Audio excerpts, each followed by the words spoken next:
Hey, 7th grade, Mr. Herzberg here. Today is Monday, May the 4th, 2020, which means we're going to be doing chapter 14 of the Pigman. We're going to be going over our chapter 13 Pigman questions, and we're going to be working on this week's journal and this week's standard. Let's get to it. This week's standard is reading an informational text 7.4, which is basically you guys are going to be using figurative, connotative, and technical word meanings when reading a text and how those word meanings impact the writing itself and set the tone for the word, right? So figurative meanings. Is the author using a lot of figurative language, a lot of metaphors, a lot of similes to perhaps prove their point? Is the writer using a lot of connotative word meanings? In other words, using words that maybe have a negative connotation. Like that might set the tone for the writing to have a negative feeling to it, or a positive connotation word to give a positive feeling. Or perhaps the author is using a lot of technical words, meaning it's going to sound like more a little bit sound like how to do something. Like if you, for example, how to put something together, a recipe might have a lot of technical words in it, okay? So let's take a look at our journal. Then today you're going to have number 1 through 5 on your Google Doc. You're going to take 5 words and read the passage. There's 4 paragraphs here, excuse me. And you're going to use the context of the passage to find out which definition of the word they are using. Your words are abnormal, oration, endure, apathy, and grueling. So let's do the first one together. Abnormal. The student sat in the auditorium with an abnormal amount of composure. So abnormal means not the normal, right? You know, the prefix ab, and then the root word normal, not the normal amount, okay? So if they have an abnormal amount of composure, that means they're composed more so than they usually are because they're curious about what's going to happen next. So your definition would be abnormal, not the normal amount, okay? All right, cool. If you've got any questions for that, let me know. You can either email me, leave a comment in Google Classroom, or come to the Google Meet from 1:30 to 2. Homework from last Friday. How did Lorraine feel about having a party at Mr. Vignati's house? If you guessed she was not cool on the idea, you would be correct. As a matter of fact, she was against the idea from the get-go, but she doesn't know how to say no to John. Okay? Who was not invited to the party and why? Norton Kelly. Why wasn't he invited? Because he steals things and he always ruins the party. What does John say about most of the people he invited? He has little comments about them, like they're fat or they're not popular. Why did Lorraine and John keep inviting people? How many came in all? They kept inviting people because I think they could not stop. Once one person was there, that person would bring more people, or they couldn't say no to that person. Well, if this person's, for example, hey John, if I bring so-and-so, is that all right? Sure. So these people were bringing friends, okay? And how many came in all? Way too many for the inside of that house. Why did the house start to jump after 8? It started to jump because the band came. Yes, they invited a band. The band set up their amplifiers and started in their drum set and started playing loud live music. The progression of the party. How does it start? How does it evolve? How does it end up? Okay? So the party starts off kind of small. They have a few friends, they're kind of drinking, sitting, hanging out, and talking. But then more friends start calling, going, hey, we're hanging out with John and Lorraine at someone's house. Why don't you come? Friends invite friends, those friends invite friends, and you've got yourself a big party on your hands. So it starts kind of small, evolves into a large, unruly concert, and ends up an absolute disaster with John getting into a fight with Norton, who arrives at the party in a taxi. Mr. Pignati, they've let him out of the hospital early, and boy, is that a wrong time for him to come home. So if we're on the roller coaster of literature, folks, we are getting right up here to the top of the climax. We're about to hit that high point, rising action, and we're going to fall. So let's see what happens today in chapter 14.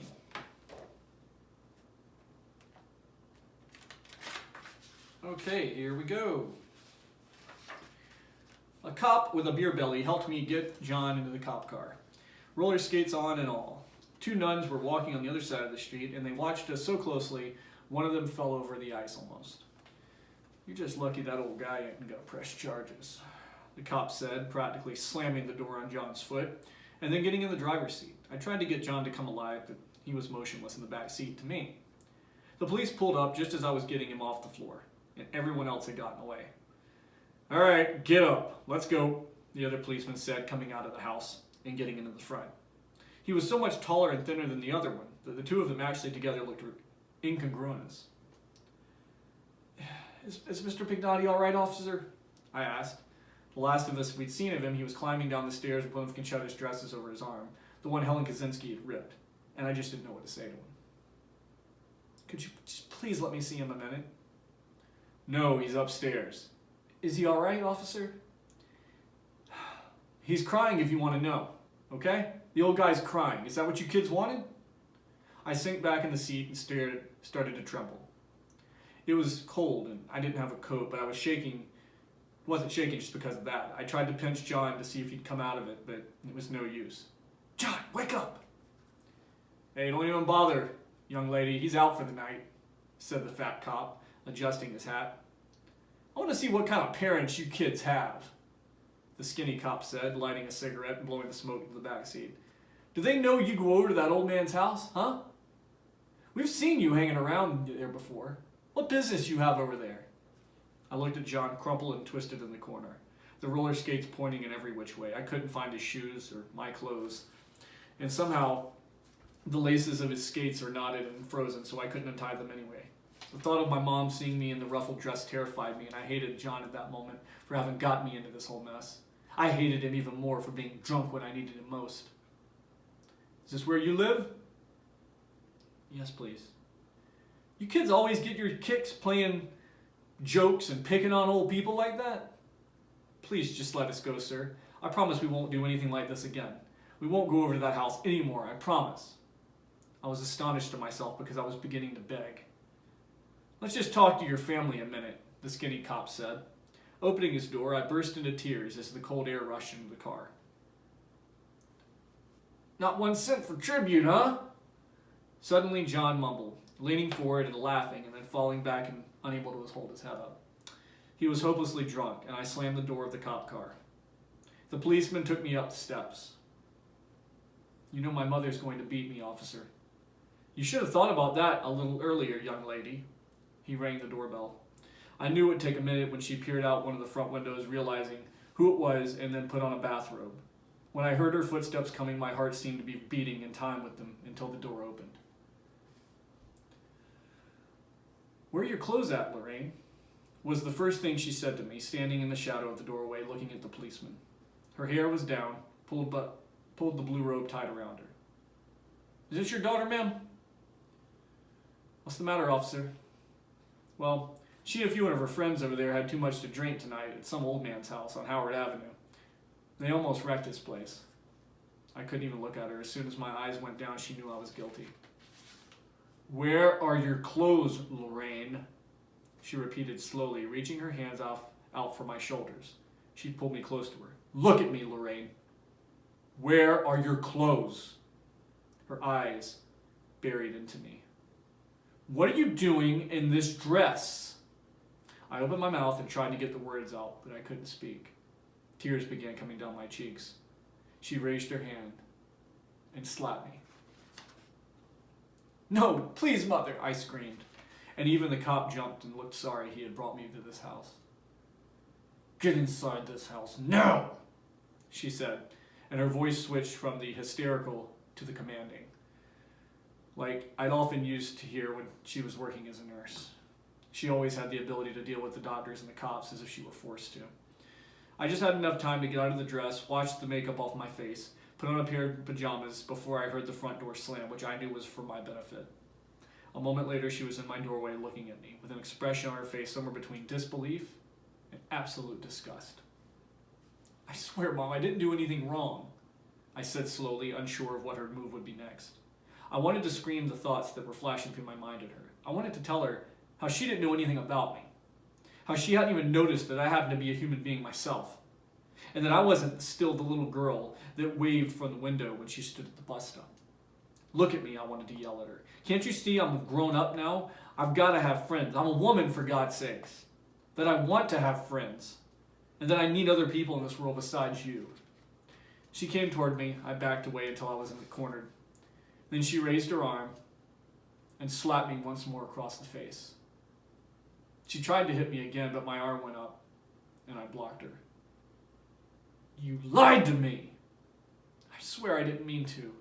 You lied. It was only a party, Mom. I swear, you wouldn't have let me go anyways. She broke down crying, turned away, put her hands up to her face, and I knew she wanted to run after her for forgiveness. But I won't, I thought. For the first time in my life, I'm not going to do it. It's the Pigman who has to forgive. I have to forgive, not you. She was sitting at the kitchen table crying, slightly exaggerated crying, which seemed to make our relationship even more artificial. You're the one who's wrong, I wanted to tell her, not me. Then I remembered all the times I had wakened up years ago. I'd wake up and she wouldn't know it, and I'd go out of bed, peek in the kitchen. I'd be able to see through the keyhole in the crack in the door, and she'd be sitting at the table crying, but I wasn't supposed to hear her then. Mother, her crying lowered, and then I went to the table and I hugged her. You know, I've tried to do the best I can for you, Lorraine. I've worked nights, days to keep a roof over our heads. You think it's easy raising a kid by yourself? Once the stage was over, I began to slowly explain to her what I'd been up to. How John and Mr. Vignati and I, of course, edited considerably for her benefit, and she seemed to take it well now that the emotional raving was over. There were a few more moments, like when I told her I'd never belonged to the Latin club, but on the whole, she took things better than I thought she would. Finally, we went to bed, and just as I was feeling better because I had relatively been honest with her, I started to think she understood me a little and recognized that she'd given birth to a human with a normal-sized brain. I heard this voice in my ear. Lorraine, are you sure that old man didn't try anything with you? What, Mother? I mumbled, not turning towards her. Sexually, did he try anything with you? No, Mother. You know, Lorraine, those old men, sometimes they touch you and you might even notice what they're trying to do. Good night, Mother, I said, rearranging myself with finality, knowing that she could never really understand me. I felt tears rolling down my cheeks on the pillow as I remembered the condition of the Pigman's house. Would he think we had forsaken him and deliberately ripped his wife's clothes, viciously broken all of his pigs? I wanted to call him and say, Mr. Vignati, we didn't mean things to work out like that. We were just playing. Play. I couldn't even get the word out of my mind. I remembered a cat playing with a rubber ball somewhere, and a kitten, a girlfriend who'd gotten for her birthday, and was hiding behind a large chair, eyeballing the toy, stalking it. The kitten knew it was because it had been toying with it all along. But now it attacked, claws drawn, trying to sink its teeth into the soft rubber. Look at the kitty playing with the ball, the girl's mother would say. The cat attacked the ball as if it were a living thing. I remembered it was practicing for when it may actually have killed to survive. Play was something natural. I remember thinking, something which nature wanted us to do, prepare us for later in life. I'm a handsome European businessman and you're in love with me. Stop it, John. Come to me, my darling. One kiss is all I need. Stop, John. You look beautiful, Lorraine. Do you mean it, John? A boy with a mustache and a stupid girl with a feather. I fell asleep. Lorraine, I heard my mother calling. I opened my eyes just enough to see her standing over me in her white uniform. The morning light was painful. Those nylon stockings you brought me home, what about them, Mom? You didn't do anything bad for them, did you, Lorraine? No, Mother, I said, burying my head in the pillow and wondering at just what point that little thought had come to my mom. She came in and out of the bedroom several times and I pretended to be asleep. Just before she left for work, she said, "Don't think I'm through with you either. You get this house clean, and I'll talk to you when I get home." John gave the ring signal around 11, which was much earlier than I expected, to be still unconscious. We met at the corner, and he looked disheartened. My father says I have to go to the psychiatrist. Yeah, well, He'll forget about it in a day or two, John, I reminded him. I know. We walked down Victory Boulevard toward Tony's Marketplace because he wanted a pack of cigarettes. Josephine Adamato passed us on the other side of the road and yelled, "Some awesome party last night, guys!" She felt she had left before the fight, and you could tell by the expression on her face she hadn't heard about any of it yet. "What did they do when they got the police brought you to the door?" I asked. John picked up a handful of slushy snow and started molding it into a snowball. "Well, my mother started her high-frequency crackling, but it was Bohr who got on my nerves. He just came to the top of the stairs, and I could hardly hold my head up to see him. My mother was on her hands and knees wiping the snow I dragged in on the skates. My father didn't even look mad. He just looked sick and old, you know? And then he went back into the room without a word. Morning at breakfast, he'd say they'd send me to some sort of psychiatrist or something. He threw the ice ball at the telephone pole, but it missed and hit a parked car. What about Mr. Pignati? Was he all right? John asked. What do you care, John? I said with an edge to my voice so he'd know I blamed everything on him. And then I was sorry I'd said it. I was just wondering, he said, looking away and raising his eyes to the sky where a jet was roaring. We finally got to the store and stood by the phone, having a Coca-Cola. John smoked a cigarette, and then somehow we got enough nerve. Hello, Mr. Pignati? There was a long pause on the phone, although you could tell somebody answered. Mr. Pignati, this is John. There was another pause, and the artificial enthusiasm John and I put in his voice trailed off. Are you there on the phone, Mr. Pignati? Yes, came a weak voice.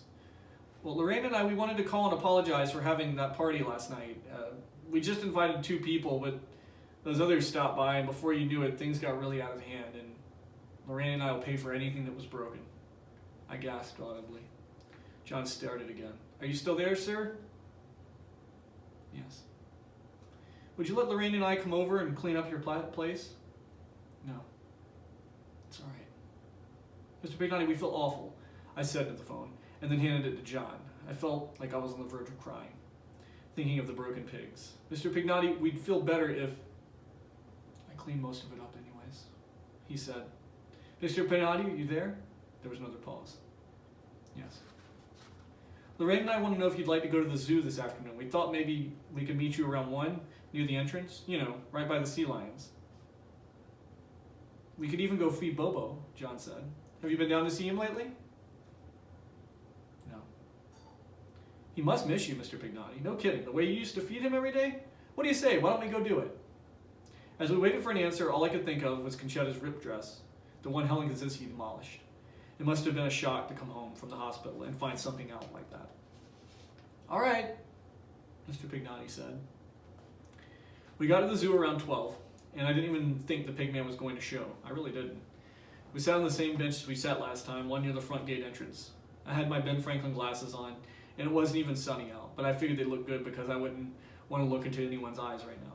One of the attendants was washing the sea lion manure off the middle of the platform. At least he was able to do that with a certain degree of proficiency. When it came to feeding them, though, he had no imagination. He's not coming, I said when it was 5 minutes past 1. Just wait, Lorraine, he'll be here. No customers were over by the peanut stand where the old woman was. Worst of all, she was putting peanuts into her mouth at the same rate Jane Appling had devoured the chocolate ants. She really looked like the wrath of God, and I was too scared to go over and buy a pack of peanuts for myself. Why don't I buy some peanuts for Bobo, John said. And me, I yelled after him. About 10 minutes later, the taxi pulled up and Mr. Pignati got out. There was no smile on his face. He walked slow, and he had lost so much weight. It was pathetic. That's what it was. Absolutely pathetic. Hello, John said cheerfully, covering his surprise at the change in Mr. Pignati's appearance.